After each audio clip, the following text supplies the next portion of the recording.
প্রবল তুষারপাতে পূর্ব সিকিমের সোমগোয় আটকে পড়েছিল পর্যটক সহ 400 গাড়ি।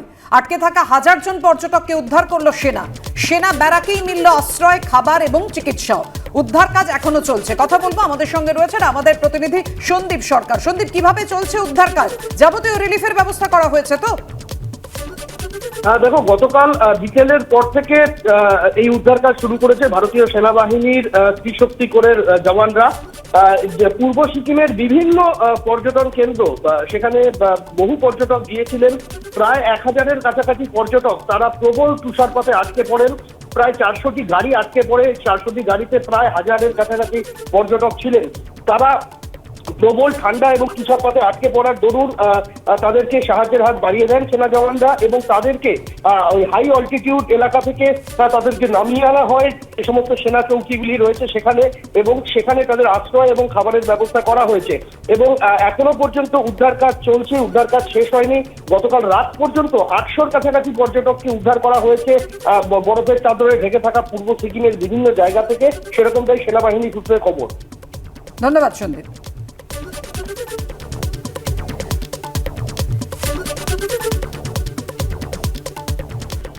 বাকিপুরের সম্পর্কে আরো চাঞ্চল্যকর তথ্য সামনে এসেছে। ধান বিক্রির নামে বাকিপুরের 2 স্ত্রীর অ্যাকাউন্টে ঢুকেছিল সরকারি টাকা। চার্জশিটে বিস্ফোরক দাবি ইডির। বাকিপুরের 2 স্ত্রী ও শ্যালকের বয়ানকেই হাতিয়ার করেছে ইডি।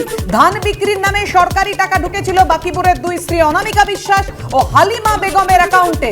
অনামিকা বিশ্বাসের নামে থাকা একটি রাষ্ট্রায়ত্ত ব্যাংকের অ্যাকাউন্টে ঢোকে 4 কোটি টাকারও বেশি। কথা বলবো, আমাদের সঙ্গে রয়েছেন আমাদের প্রতিনিধি আবির দত্ত। আবির, 4 কোটি টাকা, এত সরকারি টাকা ঢুকলো 2 স্ত্রীর ব্যাংকের অ্যাকাউন্টে।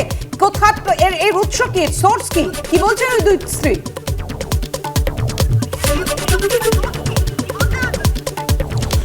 দেখো, শুরুতেই তোমায় জানাই যে চার্জশিট পেশ করা হয়েছে। তুমি জানো সেই চার্জশিটে যে তথ্য প্রমাণ ইডির তদন্তকারীরা পেয়েছেন, সেই তথ্য প্রমাণ সেখানে উল্লেখ করা হয়েছে।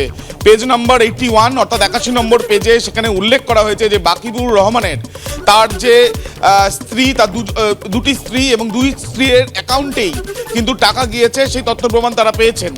এবং অনামিকা বিশ্বাস, তার যে একজন স্ত্রী, তার অ্যাকাউন্টে প্রায় 4 কোটি টাকা ঢুকেছে। শুধুমাত্র তাই নয়, তার শালক অভিষেক, তার অ্যাকাউন্টেও 4 কোটি টাকা ঢুকেছে।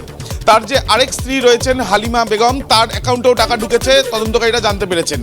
প্রাথমিক জিজ্ঞাসাবাদে যখন অনামিকা বিশ্বাসকে জিজ্ঞাসাবাদ করা হয়, তিনি জানান যে তিনি বিষয় নিয়ে কিচ্ছু জানেন না, যা জানে সব বাকিবুর জানে। দ্বিতীয়ত, তার যে শালক অর্থাৎ বাকিবুরের যে শালক, সেই শালককে যখন জিজ্ঞাসাবাদ করা হয় তখন সে জানায় যে কোনোদিনও চাষ করেনি, তার জমি নেই, এই কথা সে বলে। তাহলে এত টাকা কোথা থেকে এলো, তার সদুত্তর পাননি ইডির গোয়েন্দারা।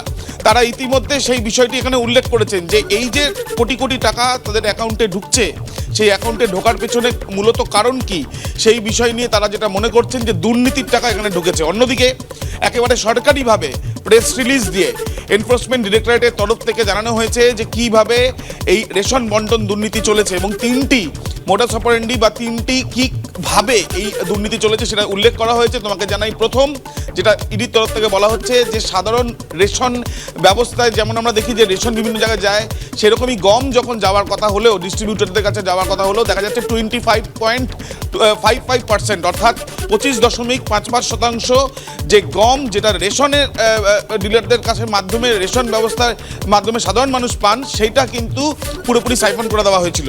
দ্বিতীয়ত, সেখানে উল্লেখ করা হচ্ছে যে কিভাবে যে রেশনের যে গুণগত মান সেটাকেই চ্যালেঞ্জের মুখে ফেলে দেওয়া হয়েছিল। তার কারণ এই দুর্নীতি করে দেওয়ার জন্য সেখানে মিক্সিং প্রক্রিয়া ব্যবহার করা হয়েছে। রেশন যে বিভিন্ন দোকানে দোকানে রেশন যায়, সাধারণ মানুষ সেই রেশন গ্রহণ সেখান থেকে নেয় সরকারি নিয়মে, সেই রেশনের ক্ষেত্রেও কিন্তু মিক্সিং করা হয়েছে শুধুমাত্র দুর্নীতি ঢাকতে। এবং তৃতীয়ত, সেখানে উল্লেখ করা হয়েছে যে ভুয়ো কৃষকদের নামে অ্যাকাউন্ট তৈরি এবং সেই অ্যাকাউন্টে টাকা পাঠিয়ে কালো টাকাকে সাদা করার একটা প্রচেষ্টা হয়েছে। সব মিলিয়ে যে এই যে এত বড় নেক্সাস, সেই নেক্সাসে কিভাবে বাকিবুর রহমান তার আত্মীয় স্বজনকে সামনে রেখে এই পুরো বিষয়টি চালিয়েছে, সেই বিষয়টা উল্লেখ করা হয়েছে চার্জশিটে। তার সঙ্গে সঙ্গে জ্যোতিপ্রিয় মল্লিকের ভূমিকা, সেটাও যে একেবারে পুঙ্খানুপুঙ্খ সেখানে এখনো পর্যন্ত যে তথ্য প্রমাণ পাওয়া গিয়েছে সেগুলো তুলে ধরা হয়েছে। ধন্যবাদ আবির।